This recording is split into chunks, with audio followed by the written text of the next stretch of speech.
Dos irmãos que abrem suas Bíblias em Atos dos Apóstolos, capítulo 21, onde nós vamos continuar a nossa pregação expositiva a partir de versículo 27 até 40. Nós entramos nessa parte onde Paulo se encaminha rumo ao Jerusalém. Ele chega em Jerusalém, visita os irmãos e os apóstolos. Estes, por fim, enxerga perigo que Paulo corre em Jerusalém e pede para que ele faça certos procedimentos, para que através desses procedimentos ele provasse a verdade e que ele não era nada daquilo que falasse a seu respeito. E Paulo se submete ao conselho dos apóstolos e faz exatamente isso. E Paulo entende, no entanto, que é do dever dele de deixar claro a verdade e a sua posição, muito embora na sua consciência talvez estasse presente o fato de que ele haverá, no entanto, apesar de tudo, estar preso. E ele já foi avisado disso por outros profetas ao longo do caminho. Mas Paulo entendia como a vontade de Deus e continuar indo nessa direção com o risco da sua vida, com risco de ser preso, apesar de não ter feito nada para que isso acontecesse.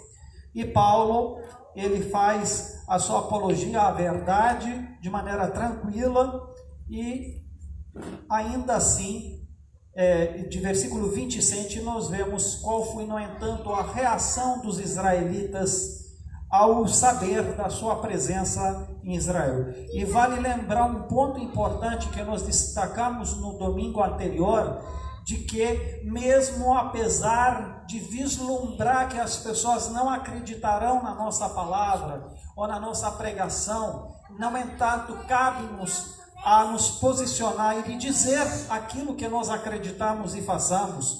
E, meus amados, digo isso porque nós vivemos num tempo de protestos dos mais diversos, e às vezes se pede a posição da igreja em relação a esses assuntos sobre qual se protesta. E a grande pergunta é: qual é a limite, qual é o equilíbrio entre a gente se posicionar ou somente sofrer por causa da nossa fé? E eu entendo que é do nosso dever deixar claro aquilo que nós acreditamos, a verdade sobre o que verdadeiramente nós falamos e acreditamos, sem deixar que outros interpretem por si mesmos, mesmo com o risco de não sermos ouvidos ou acreditados, mas é do nosso dever fazer isso, mas não mais do que isso, entendo eu. E mesmo que a gente vislumbra que talvez alguns não vão dar crédito mesmo, nem por isso nós devemos deixar de mostrar a verdade que a igreja prega. A gente tem que deixar claro qual é a posição da igreja em relação aos assuntos que estão veiculados, se protesta acerca deles na nossa sociedade. Portanto, agora vamos ler de versículo 27 em diante. Quando já estavam por findar os 7 dias, os judeus vindo da Ásia, tendo visto Paulo no templo, alvoroçaram todo o povo e o agarraram, gritando. Não me incomoda se ela fala, só para saber. Certo?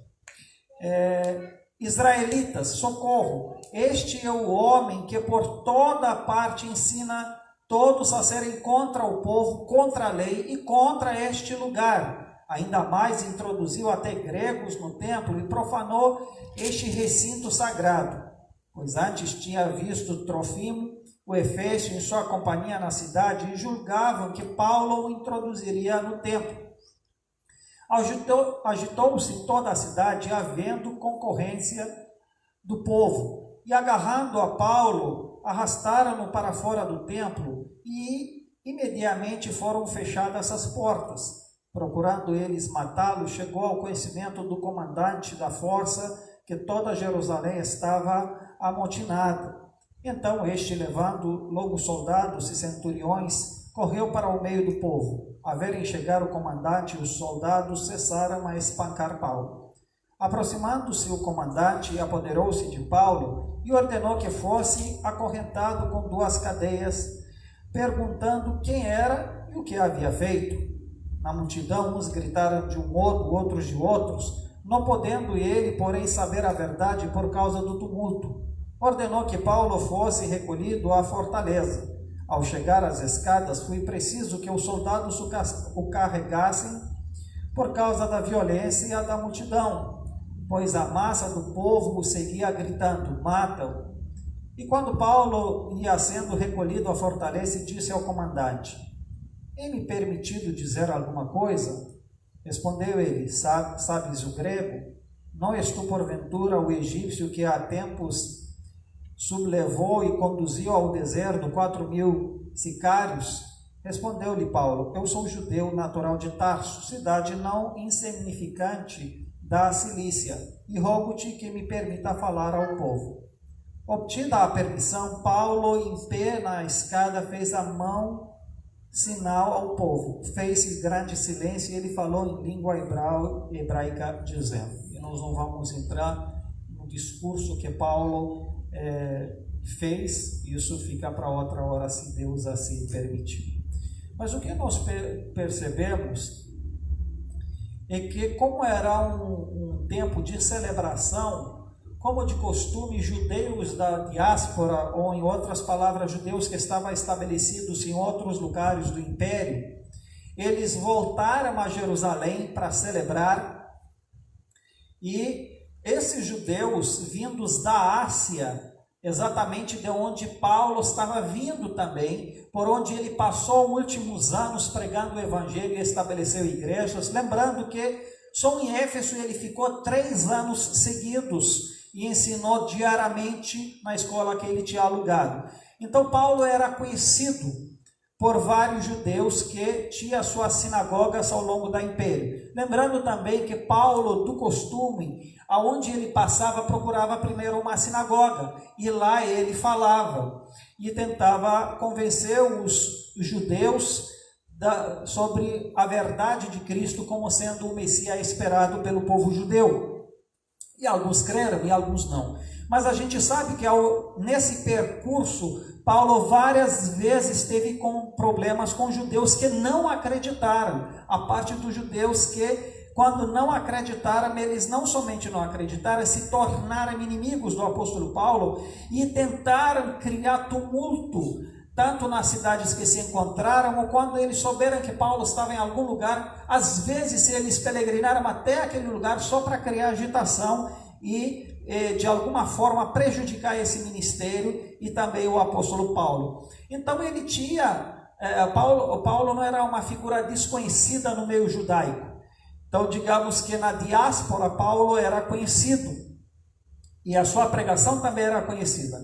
Mas estes que era daqueles que não criam, foram exatamente esses que criaram problemas. E ao vindo ao Jerusalém, e vindo Paulo no templo, eles começaram a criar bagunça. Sei que Paulo teria feito alguma coisa, e lembrando que Paulo provou que nada era verdade daquilo que era dito a seu respeito, por cumprir aqueles juramentos com aqueles 4 homens que fez voto. E Paulo estava no templo, não nos diz as escrituras que ele fazia alguma coisa que levaria a tumulto, mas no entanto esses judeus alvoroçaram todo o povo e o agarraram. Quer dizer, o interessante, meus amados, que quem começa essa tumultuação não são nem menos os judeus de Jerusalém, mas são os judeus que vêm de fora. São os judeus que eles criaram tumultos em outros lugares, então não era que eles eram tão zelosos assim, mas eram pessoas que gostavam de tumultuar, e eles vêm agora para tumultuar em Jerusalém e faz por onde engaja outros num zelo sem entendimento, como muitas vezes israelitas, era fácil de ser presos nisso. E a multidão em geral, ela às vezes se amontoa sem nem entender do porquê. É isso que aconteceu em Éfeso, quando gritaram lá e alguns nem sabiam do porquê estar lá. E da mesma forma agora, eles gritaram, fizeram bagunça, israelitas, socorro, como alguma coisa de imediato tinha acontecido. Este é um homem que por toda parte ensina todos a serem contra o povo, contra a lei, contra um lugar. Eles trazem uma acusação tríplica muito grave. E então, eles apresentam Paulo como é o cara contra o povo, é o inimigo do Israel. E aí todo mundo se junta. E como diz aqui, e ainda mais, ele na verdade continua, ainda mais se introduziu até gregos no templo e profanou esse recinto sagrado. Aí ele já parte por uma interpretação própria daquilo que eles teria visto, mas que no entanto não foi provado a ter acontecido quanto aos gregos no lugar sagrado. Mas vamos avaliar um pouco as coisas que eles estão dizendo. Primeiro, ele diz: esse homem ensina por toda parte a serem contra o povo. É interessante que é pela primeira vez, na verdade, que eu encontro uma acusação para um judeu a ser contra o povo mesmo. Não uma acusação fácil. E o que dá-se a entender que eles estão dizendo que esse homem levanta outras pessoas contra o povo judeu. E por que isso é interessante? Porque Paulo é aquele que zela, no entanto, pelo povo judeu. Interessante como a vida do Paulo prova em todos os pontos ao contrário. Na verdade, Paulo ia a Jerusalém exatamente por amor, por cuidado com o seu povo. E lembrando que sempre, quando houve necessidade em Jerusalém, ele juntou, na verdade, ofertas do meio gentílico e trouxe para Jerusalém quando a grande fome, para ajudar as pessoas. E Paulo nunca se mostrou contra o povo em maneira nenhuma, pelo contrário, ele foi pronto a fazer aquilo que era devido fazer. Depois disse que ele é contra a lei, e o Paulo jamais pregou contra a lei, pelo contrário, ele mostrou apreço pela lei, e ele sempre falou disso, e contra o lugar que era o templo, e também ele não desrespeitou isso, pois ainda os judeus mesmo do primeiro século, eles ainda costumavam seguir rituais judaicos e frequentar o templo. E um dos desejos do apóstolo Paulo a vir em Jerusalém era exatamente estar no templo, ele celebrar também com os judeus no templo. Então Paulo não mostrou desapreço por esse lugar em nenhum momento. E aqui eles começam a florear a coisa, introduziu até gregos no templo e profanou esse recinto sagrado. Então veja como eles tentam se valer da sacralidade do lugar, como eles tentam se valer das coisas externas e que estavam bem enraigadas na sua tradição, para que assim de alguma forma incita a ira do povo contra Paulo e faz ele ser digno de morte. E eles falam isso por ver o Trofimo, que era de fato gentil, em sua companhia na cidade, e julgavam que Paulo introduzia no templo. Mas isso não quer dizer que Paulo fez isso. Eu entendo que Paulo sempre teve todos os cuidados devidos. E com isso agitou-se toda a cidade, havendo concorrência do povo, e agarrando a Paulo, arrastaram-no para fora do templo, e imediatamente foram fechadas as portas. Então, eles, na ira deles, eles levam para fora, e ali eles tentam fazer justiça com as próprias mãos, mostrando um zelo acerbado sobre as coisas da lei, sobre o templo, sobre o povo israelita. E o interessante, meus amados, que muitas vezes uma religiosidade acerbada mostra uma grande falsidade da verdadeira superficialidade. Exacerbada. Eu sabia que algo está errado, não sabia o que. Mas como minha esposa está aqui, isso ajuda bastante. Então, o que me surpreende é que cada vez, ou quase cada vez, quando nós percebemos uma maneira extrapolada de agir e com razões que fala sobre a religiosidade, por trás está, no entanto, uma grande falsidade ou uma heresia ou uma maneira equivocada da espiritualidade. Então é bom que nós tomamos muito cuidado quando alguém se mostra muito religioso, em seu zelo traz traz argumentos e incita ações que não são necessariamente cristãos. Então a gente tem que tomar cuidado com a legitimidade de um argumento e da ação. Quando a legitimidade do argumento gira em ações que não são necessariamente bíblicas, algo está errado, ou alguém está tentando se aproveitar e tentar legalizar o que está fazendo, ou ocultar de fato a sua falta de espiritualidade. E quantas vezes no meio cristão nós não vemos pessoas exacerbadas, pessoas que se empolgam tanto fala contra as coisas e na verdade escondem uma vida podre, porque ninguém vê devido ao seu zelo e pensa como a pessoa é zelosa, mas na verdade não tem nada a ver com isso. Então vamos avaliar um pouco.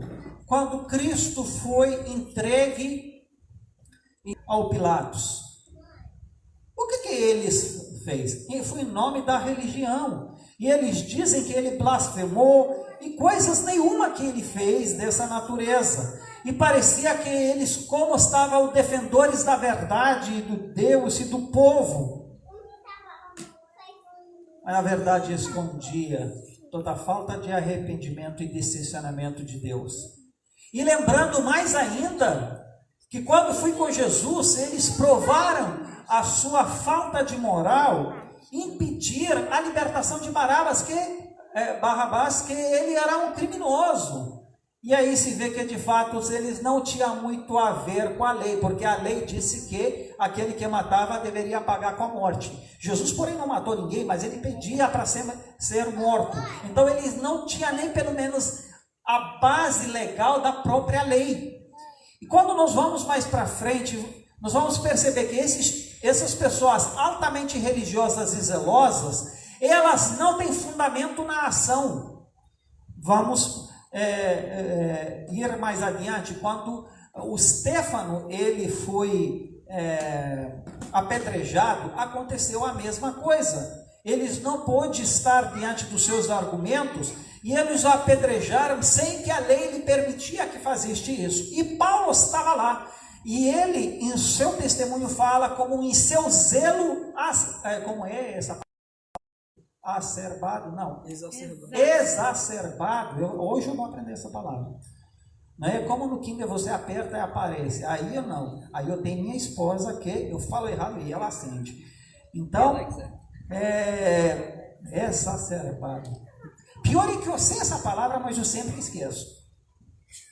Mas então, Paulo fala como em seu zelo exacerbado. O que acontece? Ele faz muita besteira, leva muitos à morte. Quando nós caminhamos mais para frente, nós vamos perceber que sempre os religiosos, eles parecem ter argumentos legítimos e erram na ação, mostrando de fato que eles são falsos. E é isso que acontece nesse texto também. Por isso que o apóstolo Paulo, ele se submeteu ao conselho dos apóstolos para provar que nada daquilo era verdade e mostrar que ainda assim, que ele provasse isso, as pessoas agiam em sua maldade. E meus amados, infelizmente na nossa história da cristiandade, nós vemos isso. Vamos dar um exemplo com o qual nós não nos louvamos, pelo contrário, devemos nos arrepender. As cruzadas. As cruzadas matou, em nome da fé, em nome das escrituras, não vou dizer milhões, mas mil e mil pessoas. Mas foi um zelo exacerbado e baseado em profanações que de fato não aconteceram, e que essas profanações também não tiveram base bíblica para a ação disciplinária. Não, profecia não, eu sei que eu falei, é profanar. Quando nas cruzadas eles entenderam que certos cristãos, eu entendo que eram cristãos, eles profanaram a Deus através das suas práticas e credos, e em base nisso foram para a fogueira ou foram martirizados de alguma forma. Mas o interessante é que essas pessoas trouxeram questões de zelo espiritual para pegar essas pessoas e agiram com base em outras coisas e não nas escrituras, porque as escrituras, a igreja nunca tinha como prática baseada nas escrituras matar através da fogueira de os cristãos. A igreja não faz isso, não disciplina isso. Então veja, sempre quando há um zelo exacerbado, legitimado por coisas espirituais que não são fundamentadas, no entanto, leva a ações destruidoras, é algo destruidor por trás. Infelizmente, meus amados, em vários círculos cristãos, denominações, pode até ser que a nossa também, nós devemos ter medo quando a pessoa mostra um zelo muito grande, mas a ponto de querer destruir a vida do outro em nome do zelo. Isso algo está errado no meio. Não é cristianismo. E assim que esse texto nos ensina como princípio. E aqui, por fim, mesmo sem ele... E porque, mesmo sem eles ter argumento, eles tentam matar. Porém, não havia nas leis judaicas procedimento tal como esse. Então eles tentaram agir para obscurecer a consciência das pessoas e inflamar as suas emoções para agirem na emoção, na reação contrária à injustiça. Embora não foi feito nenhuma injustiça, mas fui sensibilizar as pessoas por esse meio. E aí que as pessoas erram. Quando se empolga, quando são acessadas por acessadores no meio da igreja ou em outros lugares, e agem por impulso, isso é certo. Mas a maneira de reagir e tentar resolver também não é certa.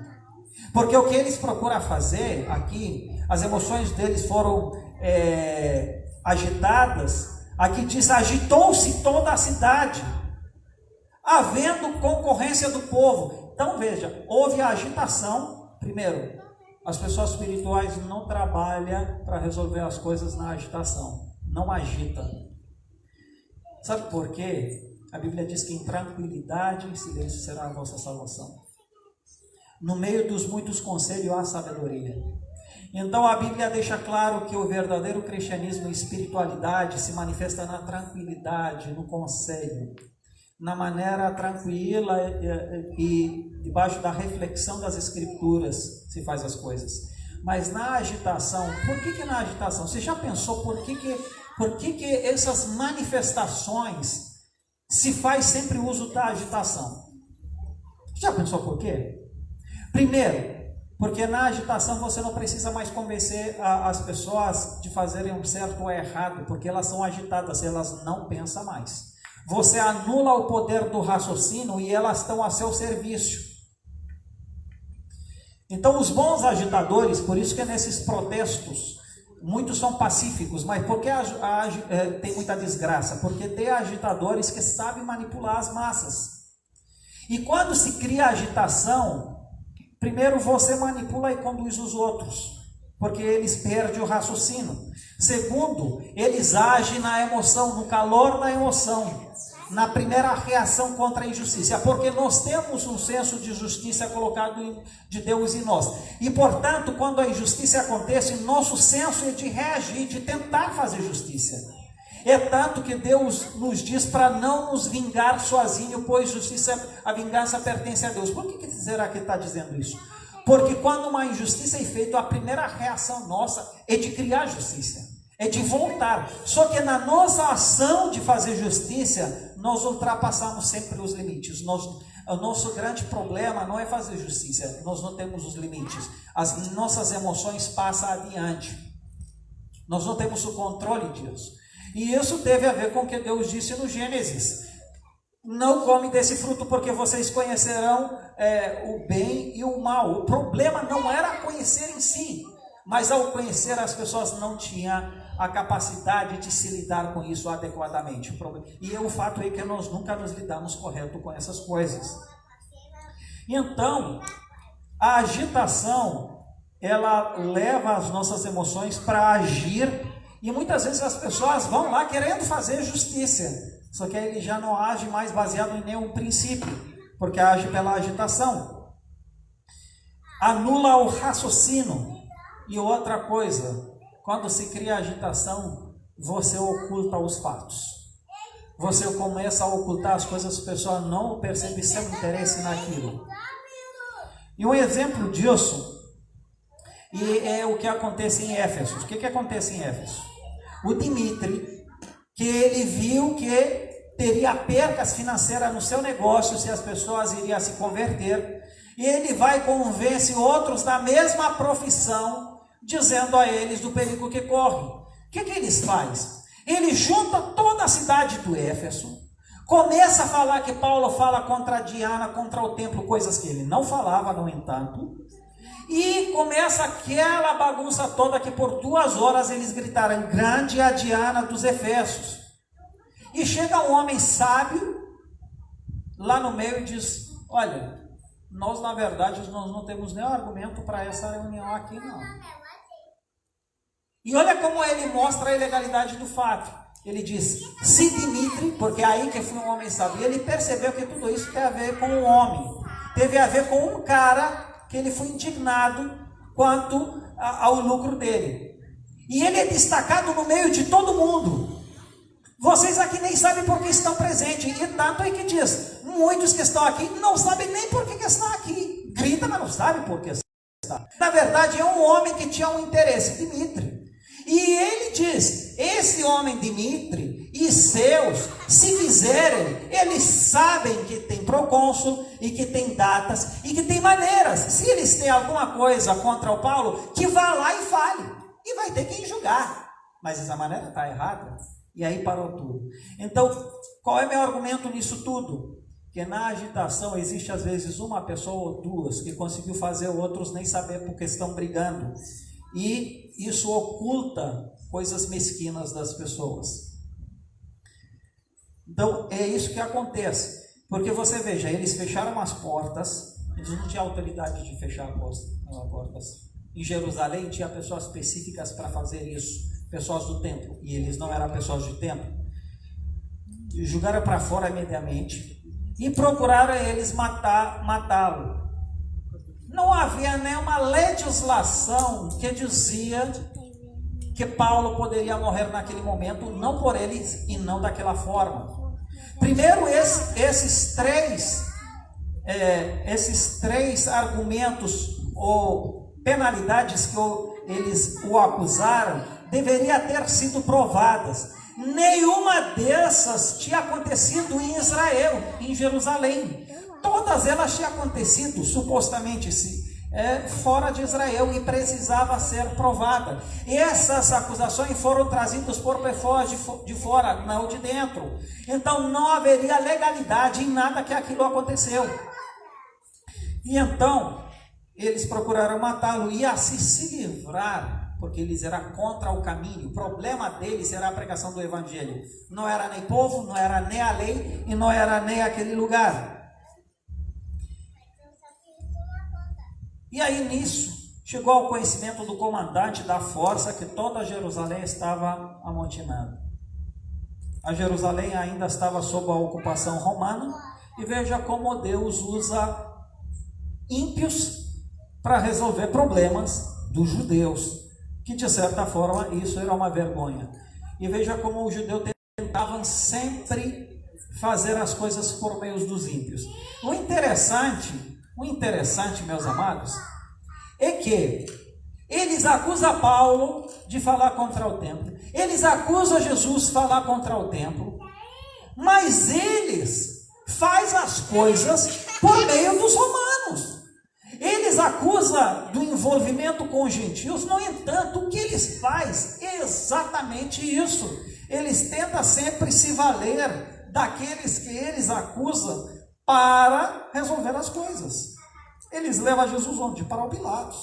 Eles falam o quê? Nós respeitamos o César. Mas o engraçado não foram vocês que falam contra ele? Não foram vocês que mostraram uma moeda para Jesus e disseram: a quem que nós devemos servir? E agora vocês falam: quanto nós não servimos ao César. Então veja que na verdade essas pessoas não tinham zelo coisa alguma. Eram falsos.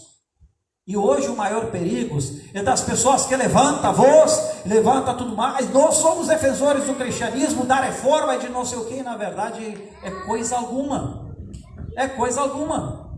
São representantes dos seus próprios interesses. Então a gente tem que tomar cuidado com as pessoas que só mostram zelo e em zelo incita coisas que não são bíblicas. E aí, ao mesmo tempo, pela graça de Deus, sempre Deus dá uma palavra aos próprios por meio dos gentios. Deu a eles quando Pilatos disse: eu não vejo nenhuma culpa nele. O próprio Pilato, que era um romano, não viu culpa nenhuma.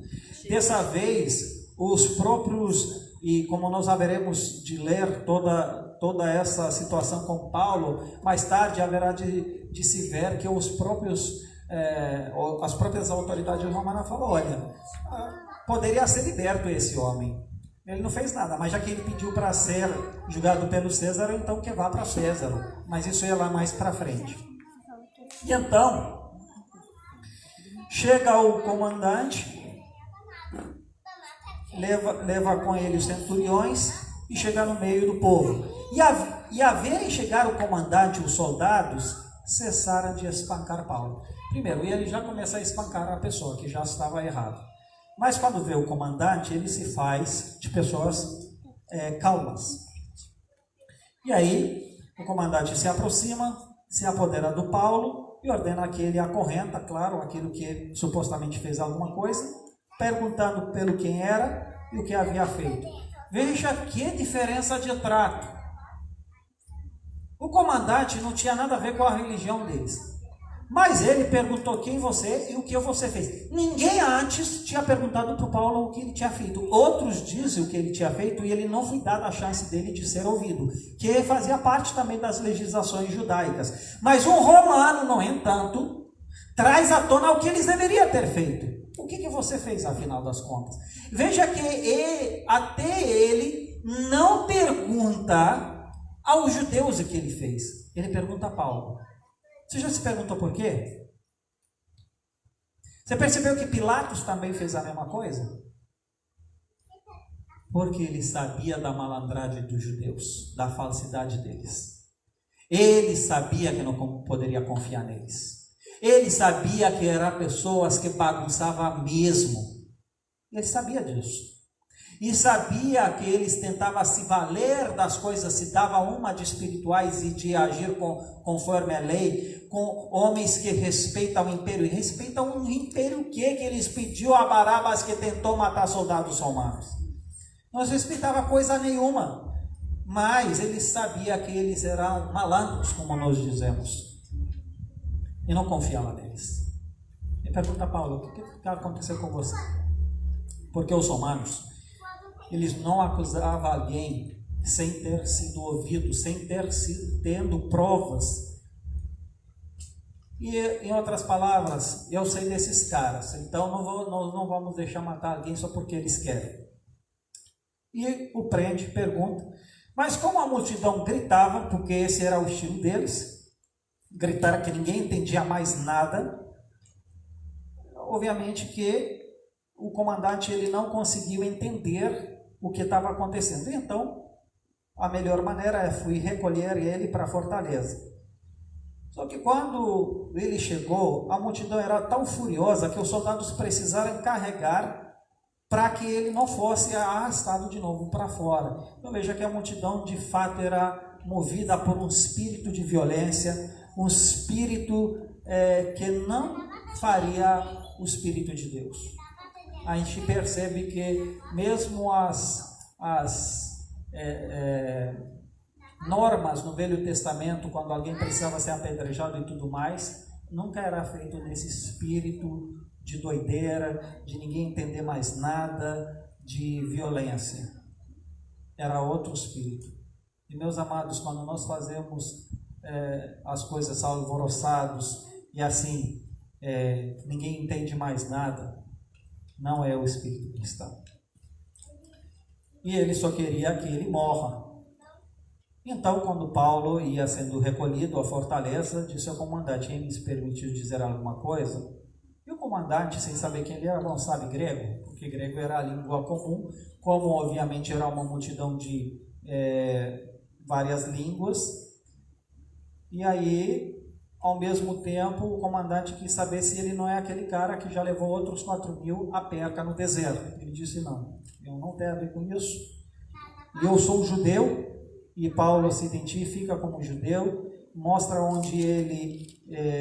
onde ele é natural, de Tarso, e ele mostra que ele sabe falar de fato na língua deles. Então mostra que Paulo de fato tem conhecimento, ele é judeu e ele sabe a língua, sabe das leis. Inclusive Paulo, ele mesmo alega que fazia parte dos fariseus antigamente. E veja como esse centurião, esse comandante, permite, no entanto, que Paulo fale. Isso era a maneira normal de se fazer as coisas, dar chance que a pessoa ela se manifesta e ela fale. Então, aprove a Deus que Paulo é levado nessas circunstâncias, mas o que nós vemos nisso, meus amados, é a direção de Deus. Mesmo no meio dessa confusão toda, a gente percebe que Deus estava conduzindo o apóstolo Paulo para aquilo que Deus tinha em vista. Primeiro, Paulo, ele sabia que vai ser preso. Talvez ele não vislumbrava de que maneira, mas ele sabia disso. Ele teria sido avisado sobre isso. E mais tarde, e nós vamos perceber isso, o próprio Deus diz, Paulo, não tenha medo, porque você vai testemunhar de mim em Roma, para o céu. Então Paulo ganha essa certeza ao longo do caminho. Paulo sabia que Deus havia de usá-lo, só não sabia todos os detalhes. Mas veja como no meio disso, no meio do sofrimento, no meio da injustiça, Deus conduz o seu povo. E meus amados, essa é uma coisa que deve nos encorajar. Nós avaremos e passamos muitas vezes por muitas injustiças. E a Bíblia fala que nós devemos seguir o exemplo de Cristo, que ele não foi acusado, ele não tem uma palavra que eu esqueci agora, retribuiu de volta, se vingou, alguma coisa do tipo. Em Pedro nos ensina isso. Nós devemos entender como até o sofrimento faz parte da nossa vida, e apesar de não entendermos, de não ser justo certas coisas, Deus usa isso para a sua glória e usa isso para o nosso ministério, mesmo que isso venha nos prejudicar como pessoas. Então é importante perceber a vontade de Deus naquilo que nós passamos, está pronto para Deus nos usar. E aí Paulo faz sinal para o povo, e o interessante que eu achei é que se fez um silêncio muito grande, que no entanto as pessoas naquele momento se deu conta que eles precisavam ouvir o que tem a ver dizer. O que dá a entender que as pessoas silenciaram quando ele começou a falar em hebraico. E o que isso mostra?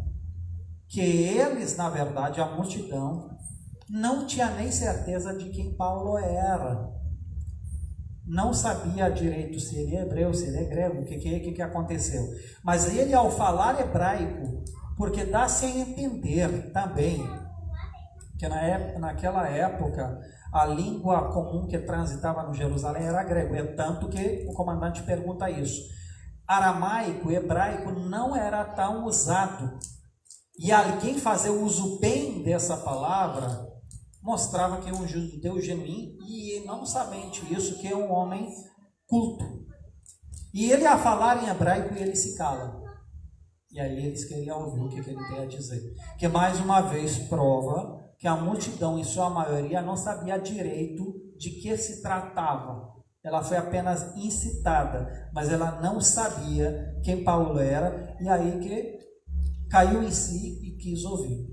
E dali para frente nós temos o discurso do apóstolo Paulo, que obviamente nós não vamos falar agora, mas se Deus permitir, vamos tratar disso em outro domingo. E aí Paulo ele começa a falar, mas sobre isso nós vamos ver Depois, como Paulo, no meio disso, ele entende necessário a falar, entende como necessário dar testemunho daquilo que acontece, mesmo talvez ele entendendo que com isso ele não vai se livrar necessariamente, mas ele tenta deixar claro aquilo que estava acontecendo. E só para fazer uma parêntese, eu acho interessante como os homens de Deus, eles não lutaram para argumentar, para manifestar. Eles apenas disseram uma vez as coisas, eles deram testemunhos, mas parou ali. Veja, Jesus diante dos Pilatos, ele diz para os Pilatos, eu sou a verdade. Mas depois que Pilatos indagou mais, Jesus não lutou para demonstrar quem ele era para ser liberto. Ele disse uma vez, deu testemunho e ficou ali calado. Quando Stefano, ele foi pregar, ele falou. E ele foi consciente no final do discurso e ele te disse que eles não iriam ouvir. Mas ele não deixou de, no entanto, falar daquilo que Deus queria falar para eles, mesmo que isso lhe custou a vida. E dessa vez também, eu posso citar outros casos, Paulo segue a mesma rotina. Ele dá testemunho, assim como nós haveremos dizer, mesmo sem ele pensar que com isso ele vai se livrar. Mas, no entanto, ele faz isso. Mas dali para frente ele também não vai mais adiante. Então a gente tem que aprender com tudo isso e espero eu que, mesmo num contexto difícil de ser pregado, né, porque é um contexto histórico e uma série de eventos, no entanto, percebemos alguns princípios que devem nos ajudar hoje, mais ainda que nós vivemos tempos de protestos por todo lado, nos Estados Unidos, no Brasil, e se pede uma posição da igreja, e os cristãos às vezes se perguntam até que ponto eu tenho que manifestar, tenho que protestar, qual é o limite disso, qual é o equilíbrio nisso tudo, e espero eu que esse texto teve algo a nos dizer, a nos fazer a pensar sobre aquilo que nós vamos falar, e não cair nas ciladas daqueles que têm outros interesses por trás, e se usa da força dos manifestantes e da inocência deles. Vamos orar? Nosso Pai, nosso Deus, agradecemos ao Senhor pela sua palavra, agradecemos pela sua fidelidade, pela sua soberania que conduz todas as coisas, conduz seu servo, mesmo através do sofrimento, do desentendimento e injustiça das pessoas, e seus planos se cumprem. Nos dá a alegria de confiar no Senhor, mesmo quando passamos por situações de injustiça e perseguição, e seguir confiando no Senhor e pregando a sua palavra. E que a graça do nosso Senhor Jesus Cristo, o amor de Deus Pai e a consolação de Espírito Santo esteja conosco e com todo o povo de Deus, agora e para sempre. Amém.